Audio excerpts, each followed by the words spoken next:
యాదగిరిగుట్ట మండలం రామాజీపేట శివారులో ఉన్న శ్రీ ఏదాద్రి లైఫ్ సైన్సెస్ కెమికల్ ఫ్యాక్టరీలో పోలీసుల సోదాలు నిర్వహించారు. సోమవారం మధ్యాహ్నం గూడూరు టోల్ ప్లాజా వద్ద పోలీసులు స్వాధీనం చేసుకున్న నిషేధిత ఎఫిడ్రిన్ అనే మత్తు పదార్థాలు శ్రీ ఏదాద్రి ఫార్మాన్యూటికల్ కంపెనీలో తయారు చేసినట్టు తేలడంతో సోమవారం రాత్రి నుండి తనిఖీలు చేస్తున్న పోలీసులు సోమవారం రాత్రి నుండి పోలీసు బలగాల మధ్య జరుగుతున్న సోదాలు.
కంపెనీలో అదే మన Shri Yadadri life science private కంపెనీలో ఈ నిషేధిత పదార్థాలను కెమికల్ను రాత్రి గూడూరు టోల్ దగ్గర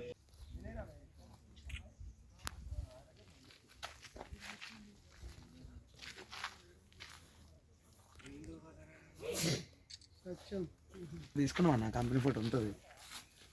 ఎండ కొడుతుంది కదా, రాంగ్ లైట్ పడుతుంది అంతే. ఒకసారి ఎంత